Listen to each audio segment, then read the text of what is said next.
Hello, everyone, and welcome to this month's Industry Insights. I am your host, Leah Troscianecki, and I am joined today by my very good friend, Ray Umerley. He joins us as the field CISO from Coveware by Veeam. Hey, Ray.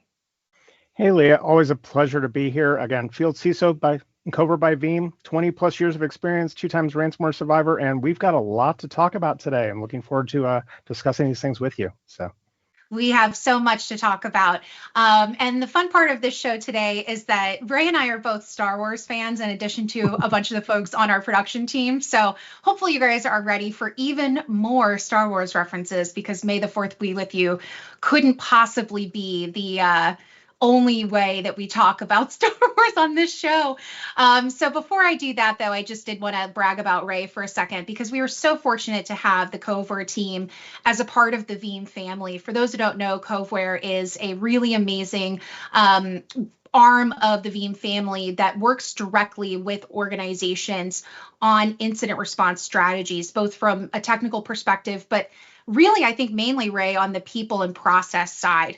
And I wanted to brag about some of your credentials for a second, because I know that you mentioned that you're a 2-time ransomware survivor, but you also have a lot of accolades and industry recognition. You are a CISSP certified, which is, I think, a really hard cert to get and maintain.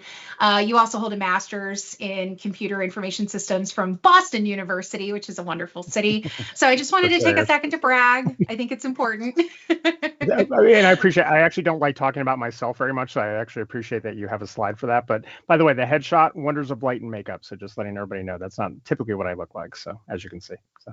Yeah, absolutely. I like to refer to Ray as Casper the Friendly Ghost, because depending on the lighting situation, there's not that I'm doing any better today. I look like I haven't seen the sun in a while, and I am going to the beach next week. So hopefully that gets better. But speaking of beaches, there's beaches in Star Wars, right? There's definitely beaches. We've seen beaches. I've seen water scenes at beach. Right, yeah. Yes, exactly. So to that end, though, we are going to take it off land and into the sky. We have a really fun icebreaker question for you guys. You've just fallen into the Death Star trash compactor. The walls are closing in. The tech is failing. Who from the Star Wars universe do you want in there with you, and why? Ray, I before I give my answer, I feel like you, with all of your experience, and I think you should share with the audience some of your experience in the Star Wars universe, who would you want to be in there with? So to give the experience first, so I am a proud 10-year member of the 501st Legion Costuming Club. So I have, I think, 13 costumes now for that. For those of you who aren't familiar, we do a bunch of charity events, children's hospitals, those kind of things, but a lot of fun on that. I'm going to have to go with my little droid friend, R2D2.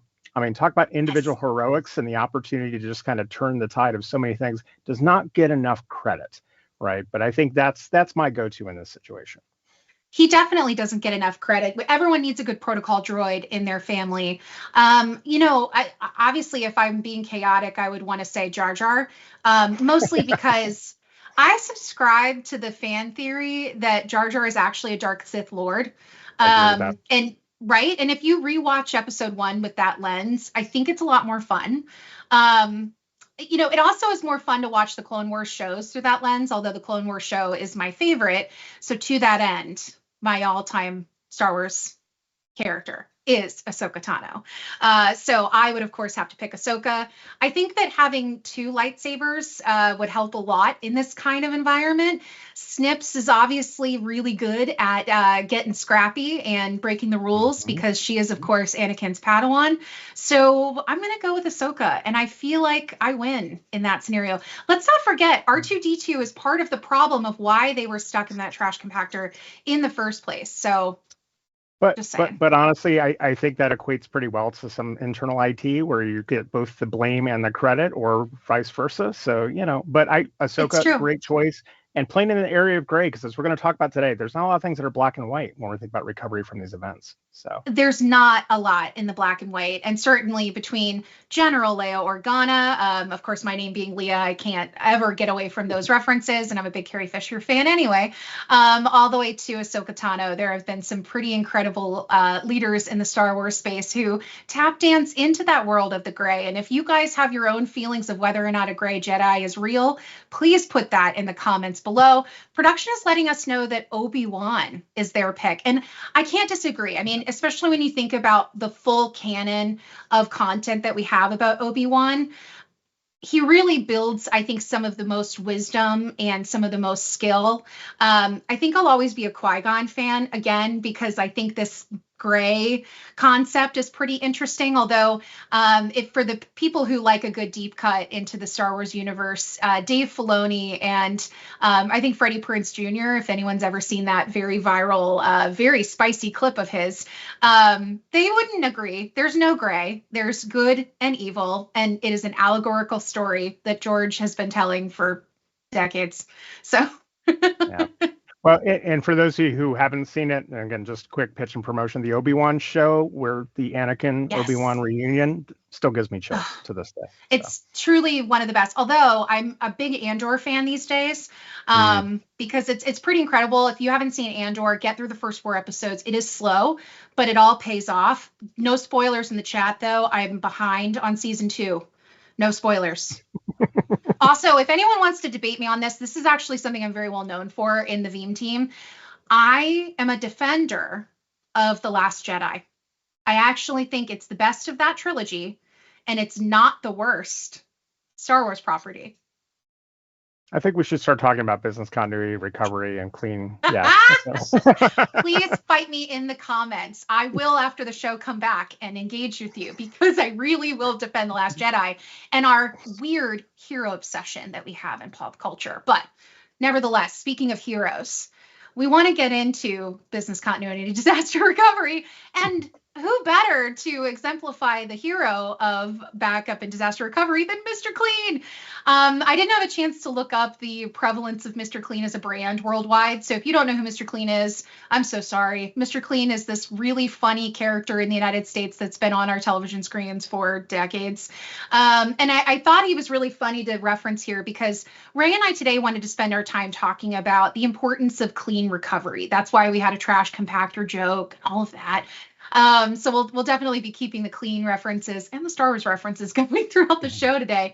But I think we wanted to start with the preparation, because Ray, I think in your experience working with customers, so much of what makes recovery successful in these crisis situations comes down to the preparation. So why don't you break down why clean recovery is all part of that muscle memory? Well, I think a huge component of it is we have to remember it's people, process, and technology. Because a lot of times when we're thinking about recovery, we're hyper-focused on the technology components of backup and restoration capabilities and so forth. And that's critical. That's huge. And having the right solution in that place is going to be, pass or fail. That's going to be an important keystone.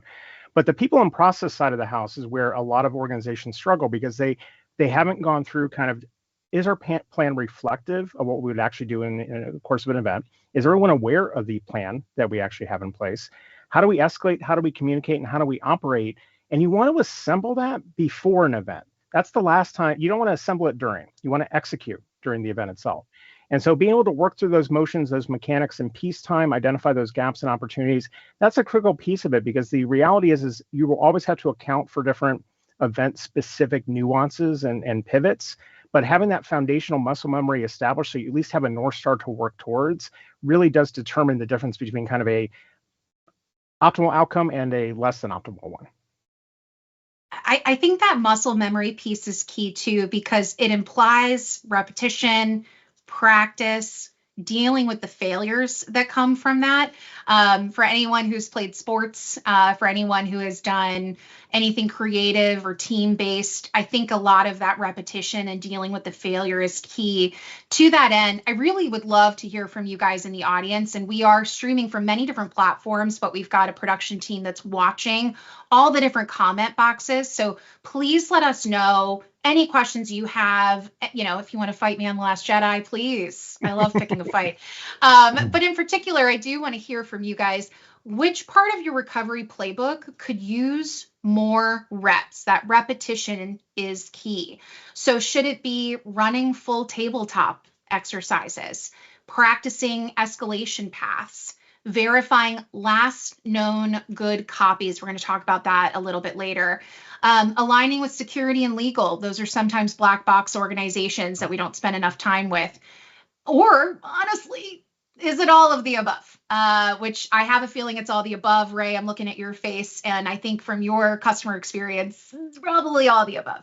I would personally choose E, but I think another thing too, beyond the polling question, I would love to hear from how often should some of these things happen? Because a lot of times we get into this annual kind of cadence in a trap, but is that enough for organizations? And I would argue it may not be. So And I think it's hard to really we were having a debrief yesterday with one of our directors of systems engineering who executed a data resilience maturity workshop, which we'll talk about a bit later. And a funny story of that is that they couldn't get all the folks in the room because they were actually running a TTX tabletop exercise in another conference room. So I share that anecdote to say it's kind of funny because I do think that there's this idea of trying to get the right people in the room, the right people who maybe have the altitude perspective, but then also a breadth of experience. It's really tough to get everyone on the same page. So later in the show, we're going to talk about some talking points that you might be able to bring to your organization to make this more of a time priority.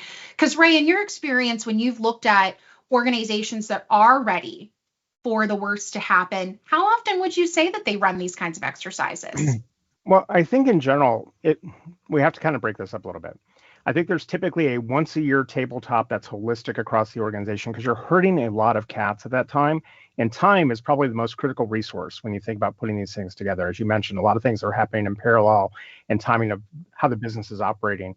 But I think what I find with more impact is often those kind of micro events, right? Taking every opportunity, an incident, an outage, whatever it is, as another opportunity to run through the needful, to run through the paths of escalation, to do the things that are in the plan and identify opportunities for improvement. So I think it's a combination of don't let a good incident go to waste, doing the annual full scale exercises, but also in between that, finding times for just the smaller team to maybe look at their portion Yeah. or these two teams to talk together. And it's a lot easier sometimes to get an hour with two teams about two specific components of a playbook than it is to get 3 or 4 hours with the entire executive team trying to work through all the mechanics. And to that point, Elaine and April in the chat both said E, but Justin has specifically said A. And I think that that's a really good takeaway that sometimes focusing on those tabletop exercises, just getting some of those bite-sized chunks out, it makes it much more attainable and much simpler for teams to justify. So I think those are really great takeaways. And certainly that teaming aspect, I think, is key, which brings us to our next point, which is all about who you need to assemble in a crisis. And, I kind of ribbed you a little bit earlier because I knew what was coming, mentioning R2D2. A lot of what Ray said before is so much of what we've talked about on this show, which is about people, process, and tech. And for those of you guys in the Veeam community, we know that you guys are across all of the latest technical controls. You know what's coming in the latest enhancements from Veeam, but also from our other technology partners. So I like on this show to focus on some of the bigger picture items around people and process, especially kind of illuminating who needs to be in the room when something bad happens. So Ray, talk to us a little bit about who maybe needs to be in those tabletop exercises. So it's important when we think about ransomware cyber extortion events in general. These are I don't want to use the term black swan because I think that means different things to different people, but these are the type of events and organization that literally bring together your crisis plan, your incident response plan, and your business continuity and DR plan in equal weights and measures. And not only are they going to be tested for different components of the response, but they're going to have to be intertwined and stitched together in such a way that there's clear communication, escalation, collaboration, prioritization between all of those. So when you look at that, it becomes something much more than just an IT exercise or much more than just a executive leadership team decision pressures. It's really how do all of these things work? And going back to what I started with, we want to assemble that in advance of an event. We don't want to execute during, because while rebellions might be built on hope, your resiliency strategy is absolutely not. So these three critical, and I would create it as kind of a triumvirate of responsible organizations that achieve the best possible outcomes from a ransomware event. These three tightly entwined. They definitely are. And I think, at least from what I've seen in working with some customers, um, BCDR, everybody tends to know who does what. It's a little bit more of a mature, racy model, with the exception of some DevOps pieces and some of the more edge use cases and SaaS apps, for example. Incident response, it's sometimes a little more kludgy depending on the maturity of the organization. Crisis communications, though, I think tends to be one of those black boxes that people don't necessarily know who's who in the zoo. And I think that's where a lot of things can fall apart, especially in this age of, having even more important customer expectations. You're seeing a lot of regulatory bodies pushing timelines and notification requirements. So I think this is a black box that we should be unpeeling a bit. So I'd love to hear from you guys in the audience again when it comes to that crisis event or when the blast doors close and panic sets in. What's the hardest part of crisis communications during an incident? Is it getting clear, timely updates from your various technical teams? Is it keeping messages consistent across those different functions? Is it not knowing who's supposed to say what when? Or is it how to balance transparency with external stakeholder notifications? I would really love to hear what you guys in the audience get the most nervous about or don't know much about, because I do find in my experience working with organizations that this seems to be a really prevalent black box that people just sort of give the shrug emoji to. And I think the important thing to consider is when we look at those three that we were talking about on that previous slide and looking at the polling questions, crisis communications, crisis management really is the umbrella that is going to help the organization kind of weather the storm. So while incident response is doing their needful things and business continuity and disaster recovery is doing their needful things and they're working together, that internal communications and external communications not only keeps everybody aligned in the path forward, but also you don't really understand the external pressures of these events until you've been through it. And everything that's said outbound is going to solicit an inbound inquiry from somebody somewhere. And that's where that crisis communications becomes critical, not only to make sure that everybody's aligned to the same fact pattern, but also to shield the teams that are doing the work from all those pressures that are going to be coming down very, very hard on an organization. Recovery doesn't happen in isolation. The demands on an organization during one of these public events, absolutely massive. Crisis comms critical in offsetting that pressure. I think especially that external stakeholder piece is huge. And I know, Ray, when you and I talked about this before the show, that was one that we wanted to make sure to hit. And sure enough, we've got several comments in the chat saying that external piece is key. April agrees, Justin agrees. Thanks, guys, so much for participating. Everyone, please let us know where you get the most heartburn when it comes to these crisis communications. I can say as someone on the marketing team side, especially someone who spent many years with our VCSP community, shout out VCSPs, that notification period is really difficult to manage.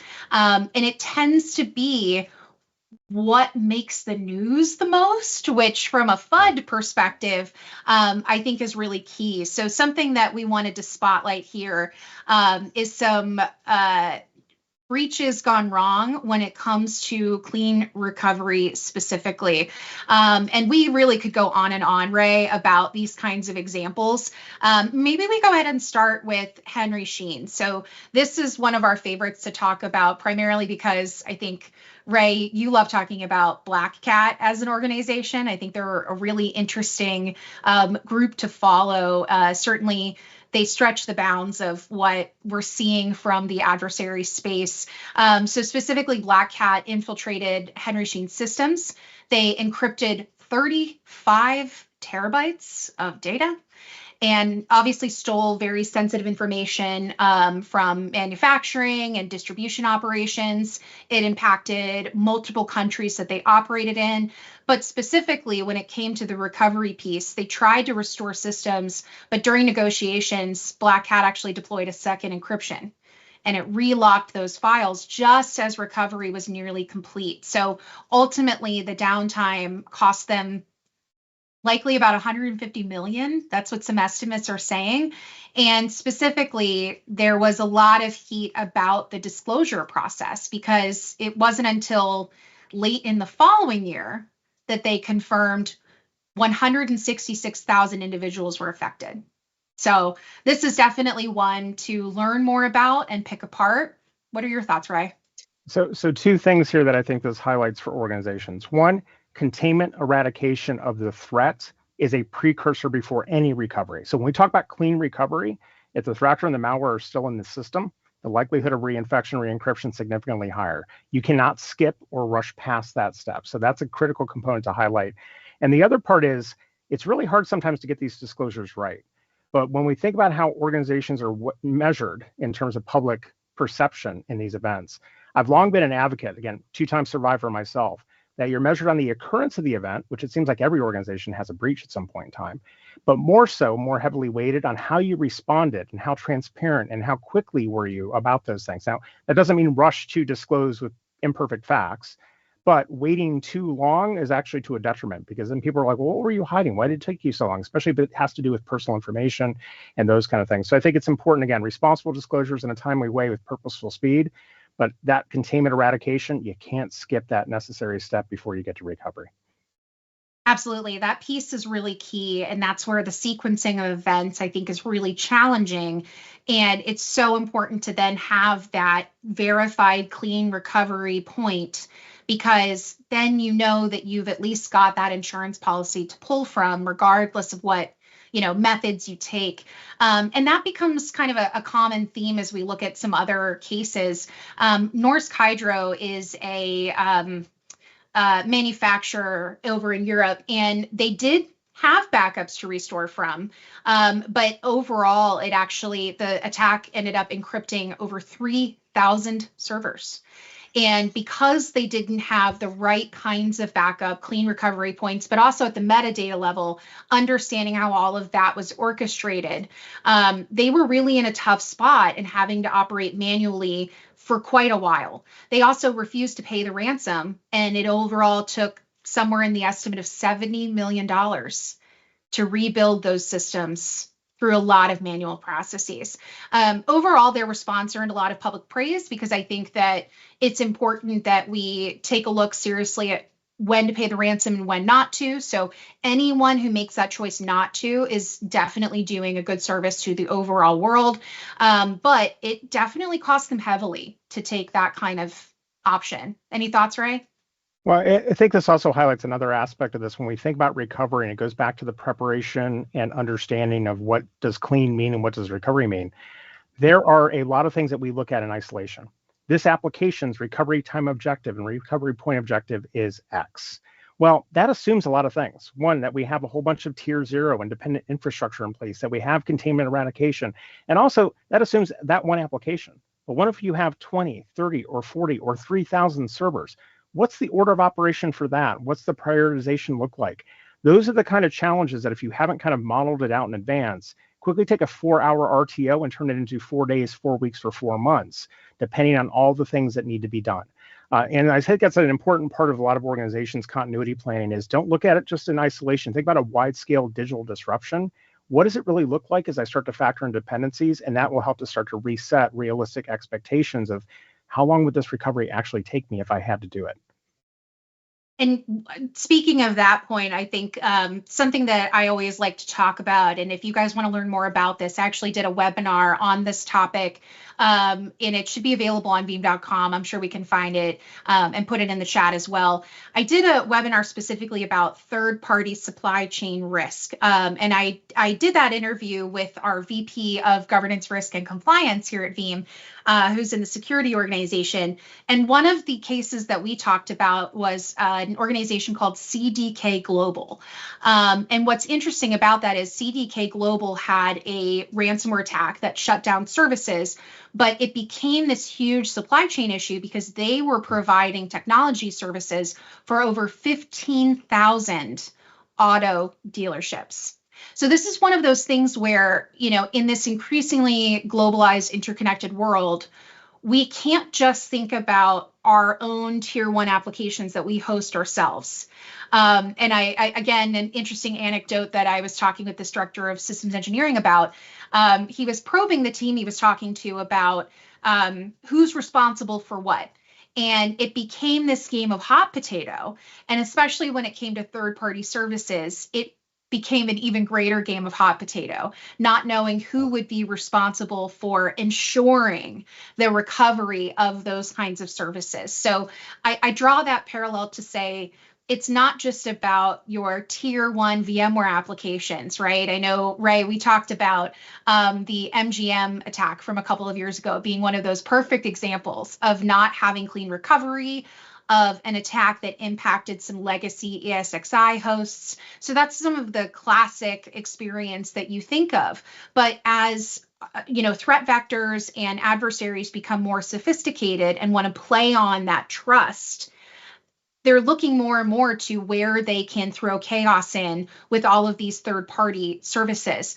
And as part of that webinar, I shared a stat that I think it's something like any given organization on average uses 590 vendors to run their business, to run services. So if one of those 590 services has a problem, you're still responsible for delivering an effective service to your customers. And just like we talked about with the crisis communications above, it's on you to communicate what to do next. Well, and it also goes back to, like, you could use CDK, you could use Kronos years ago too, and that was payroll processing, which again, we have a responsibility to our employees. But as we're looking at that, third-party risk is an important consideration that has to be included in your continuity plans.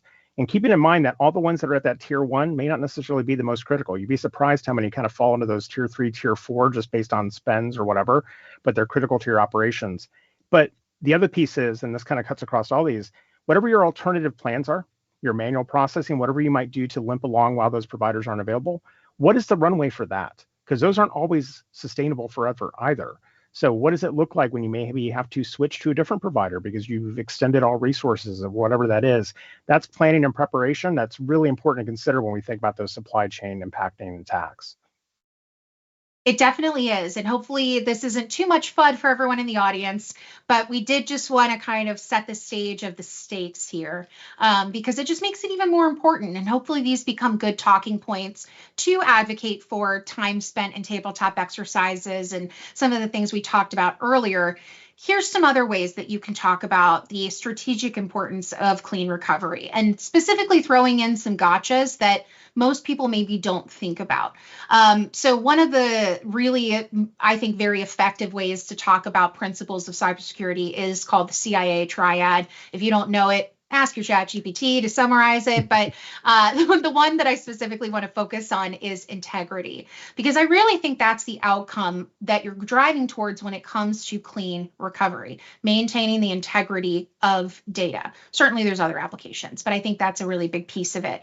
And from a talking point perspective, when you're trying to advocate for the importance of making sure that clean recovery is a part of your plan, I think it's really great to talk about the fact that backup is only half the story, right? If you haven't validated your last known good, clean restore point, then you don't have confidence. And if you don't have confidence, then, you might as well not have it. So I think that piece of it is huge. Another big piece is attackers target trust, just like we talked about before. They're getting more sophisticated. They're trying to tamper with logs. They're even getting into admin UIs. So I think that's really important to think about from a profiling perspective, and run that then through how you run DR testing, right? Because DR testing can oftentimes be too squeaky clean. Those simulations maybe aren't running enough chaos theory as part of it. So, Ray, do you want to talk about where some of these pitfalls come up in conversations you've had? Yeah, so I always look at backups as kind of the Schrodinger's cat kind of scenario. Until you test the restore, your backup is both working and worthless at the same time. And for a lot of organizations starting, at the onset of an event, what you tend to find is high level of confidence in the backups, but they have to work through the needful containment eradication to get to that point. And then you're 4, 5, 6 days into response, you go to restore that first backup and you're like, oh, wait, it wasn't complete. It wasn't what we thought it was. Maybe now we have to get a decryption key. And just to kind of go back to Cobra's data, 2/3 of our victims who pay for a ransom tend to pay because they don't have a viable recovery path. Something went wrong along the way. So I think not falling back on those assumptions that just because we have a backup, it's going to work. testing is critically important to that. And also, as we're thinking about what's in those backups, regular validation, are we updating those policies? Are we making sure they're frequent enough, the objects that we're capturing?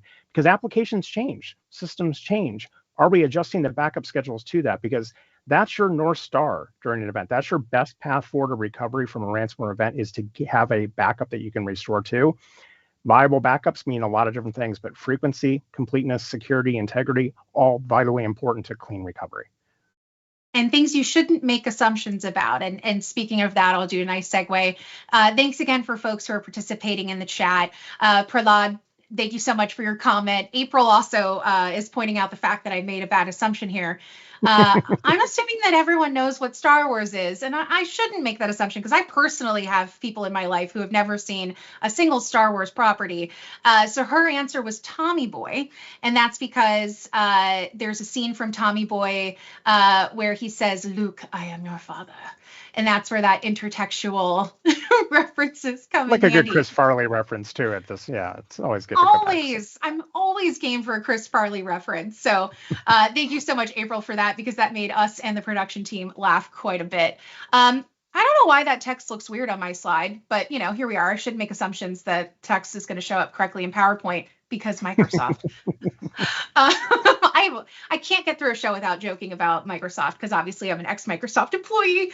But what that actually says is immutable and verified copies. I don't know why it's scrambled.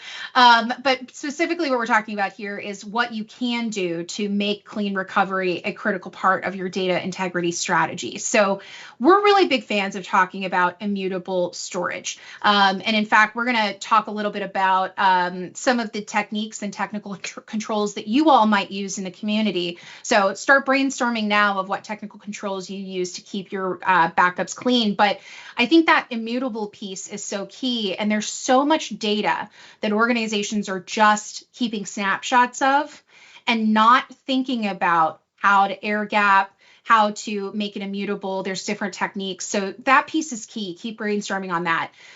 Something that I think a lot of people don't think about, but it's going to become more and more important, is chain of custody for data, right? Recovery workflows that preserve that forensic value, who touched it, when. That's so important to the data integrity and certainly data confidentiality. And then overall integrating trust checks in. So recovery isn't complete until the data is provably accurate, untampered, policy compliant. We talked about that story from before. Great example of why that is so important, right, Ray? Well, and I think the other thing I'll mention here is it goes back to the people process side. An important contributor to your response is your audit teams. Your internal audit teams become a partner in this, especially as we're thinking about, did we rebuild that system in a compliant way that leads to good reconciliation and integrity? Because the more creative you have to get, the more challenging it becomes to kind of look back post and say, no, it matches apples to apples. It's exactly the same as it was. So that's another piece of this too, is think about that inclusion of those teams, like people who can help with that story, particularly to those external stakeholders and external auditors, because many times when we're navigating through this, having everything on this page is critically important, but being able to validate posts that it was done in the right way with the right capabilities, absolutely critical to coming out of this, in a much better position. So hopefully that got the juices flowing for you in terms of what your organization is doing, or if you're on the partner side, how you work with customers. So let's go ahead and throw up another poll question. And again, we really appreciate the participation from the audience, guys. So which of these clean recovery techniques does your team currently use? Do you use immutable backups? Please say yes. You're welcome to give all of the letters of the alphabet if you'd like. Regular recovery testing, including tabletops, live drills, isolated or air-gapped backup storage. Tape will never die. Tape will never die, ever, ever, ever. I will always hold firm to that. Verified last known good copies, or are we working on it? And that's okay. We work with customers all day long. We look at tech support cases. Everyone is still working on it. It is okay to join us on the therapy couch on that front, right? Yeah, and also on that backup one, just to give you a personal story real quick for the team, in one of my 2 events, the only thing that precluded us from paying a 7-figure ransom was somebody found a backup tape in a closet from 4 weeks before the event, and we were able to rebuild the transactions. So again, big fan of tape as well. It's saved my bacon at least once. So. Always. And there's also a Star Wars reference to tape backups as well that we Yeah. can't miss, obviously. um, Shout out Jen Erso. Yeah.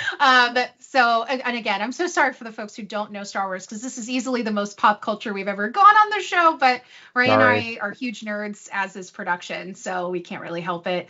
Again, if you want to debate Last Jedi, please, I beg of you, give me something to fight about today. It'll be really fun. But keep letting us know in the chat which of these techniques you guys use, what questions you might have, and ultimately what might be getting in the way of using some of these best practices. One of the things that we know gets in the way is time, money, expertise, right? That whole people process part of it.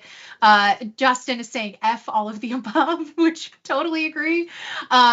We wanted to go ahead and share a really good story. We gave you lots of doom and gloom. Now let's pivot into a good story.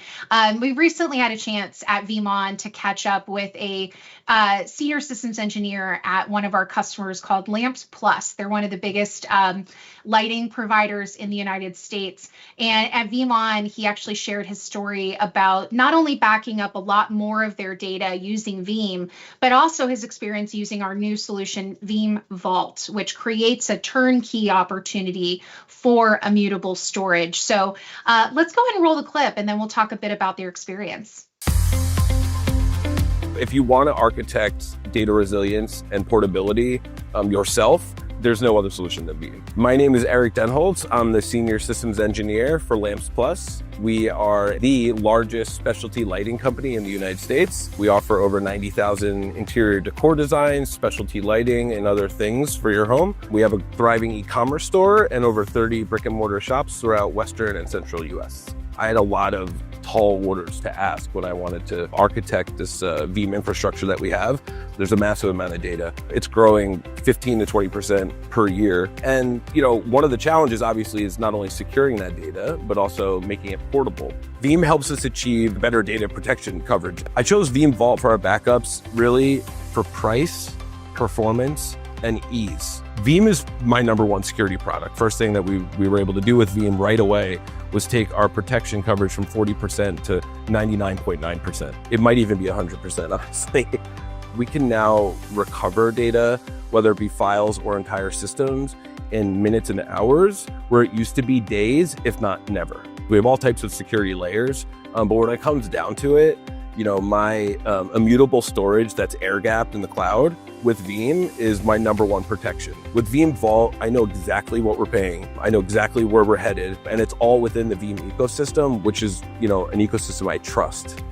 The storage agnostic approach that Veeam takes is probably my overall favorite, because I really get the flexibility to choose what hardware I want to work with. Also, the support for object storage and immutability, whether it's on-prem or in the cloud, really gives me the ability to add a layer of resilience to our infrastructure and our data that a lot of other providers don't offer. Threats are evolving with AI and ransomware. So Veeam lets me go to bed at night, honestly, and feel better about it. Veeam is a very engineering first company. The people are great, the support is great, which is a huge plus, but it's very engineering focused. So they're always on the cutting edge of what the industry is doing and what the needs are for IT organizations.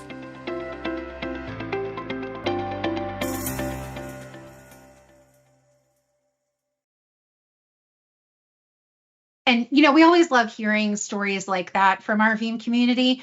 The piece that I want to highlight here is the fact that his organization said, hey, ransomware attacks are on the rise.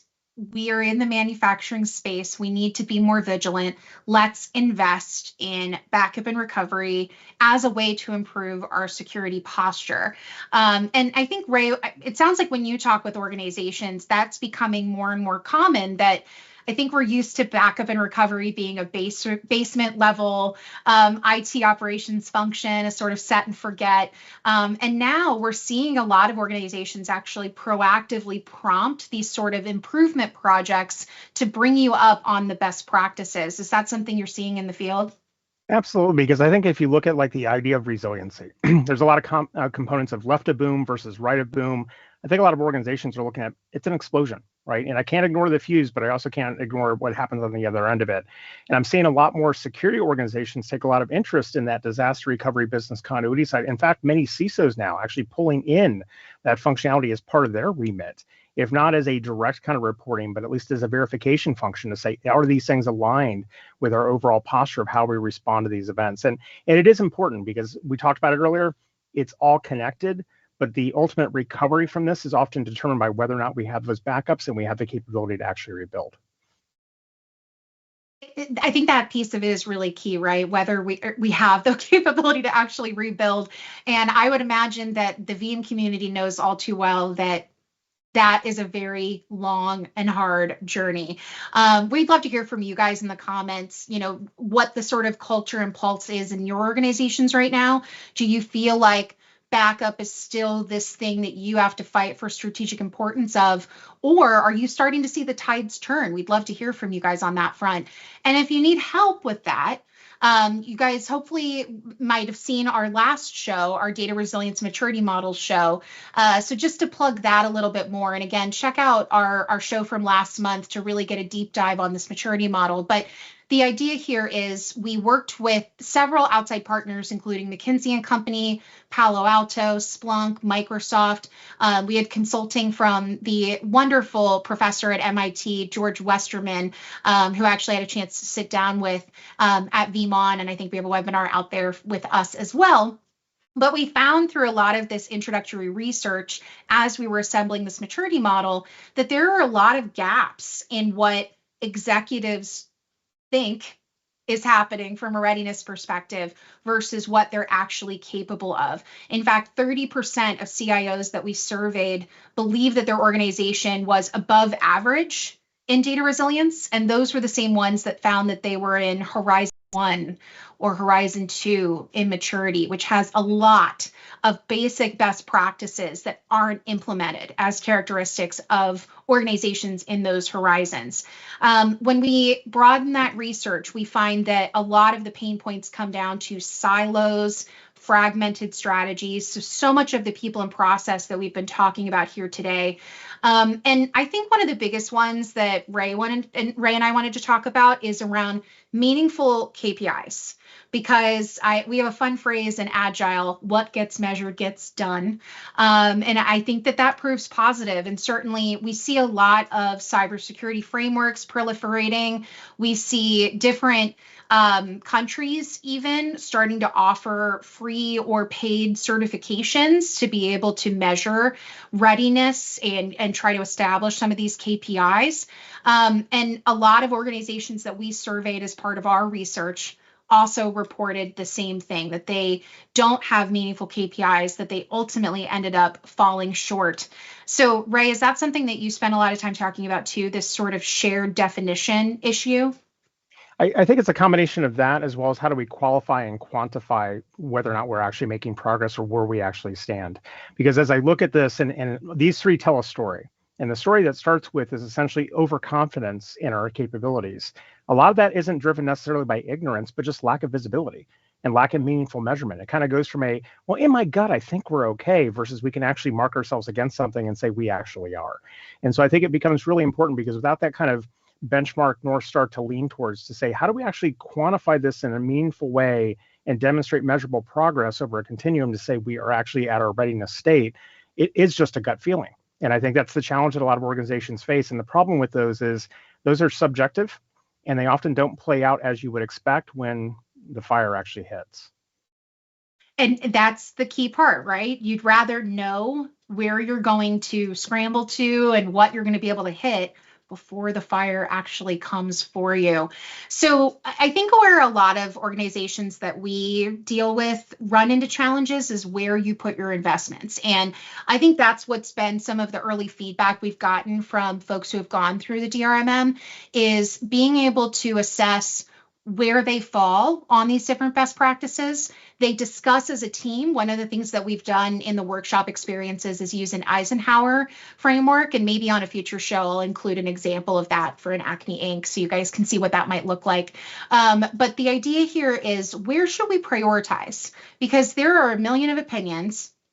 There's plenty of ways that you can improve data resilience overall. So how does an organization come together to make these decisions of where to improve?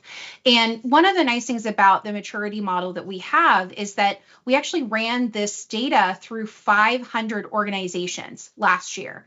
And we put the model together based on this survey. So we looked at who had the best outcomes, what characteristics those organizations had, and then we worked backwards and whittled down to the most important characteristics to focus on. So this is a bit of an eye chart, but I mean it to be more of a concept diagram where there are basic things that most organizations are doing, but then there are step-up improvements that seem to have an outsized impact. If your organization does some of these things, you tend to be more mature. You tend to have better outcomes. So as an example, data strategy is a really important pillar of this maturity model. And data strategy can be quantified by looking at things like data localization, whether or not you're aligned to regulatory compliance requirements. Do you have effective tiering strategies of workload and data based on what that data means to your business? Those are characteristics that many organizations don't even have. So taking a look at some of those data strategy components can be a real game changer in terms of prioritization.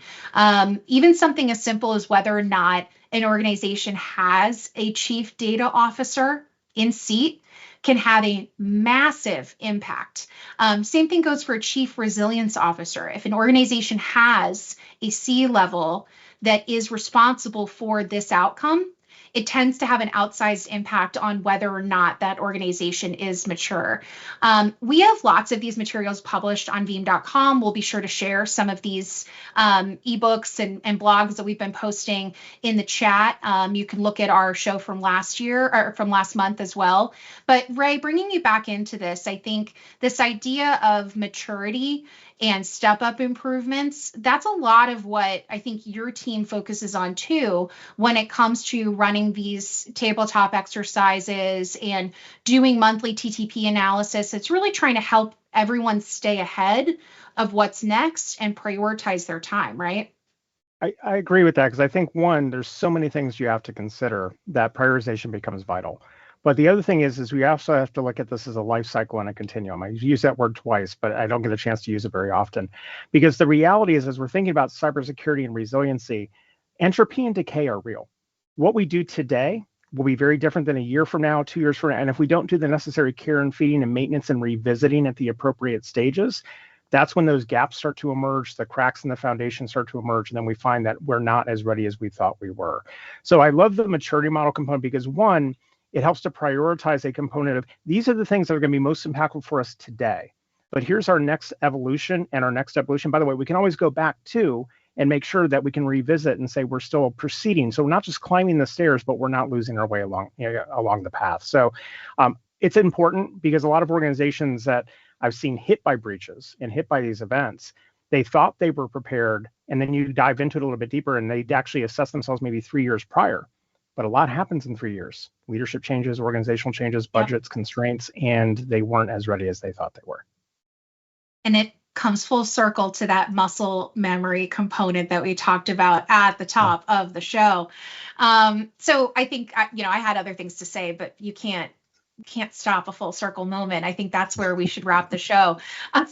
So hopefully we were able to really enforce to you guys how important the muscle memory of clean recovery is. Hopefully we gave you guys some really good talking points of making clean recovery a priority and giving you the ammo you need to make it a strategic priority to your cross-functional stakeholders, to the leadership teams.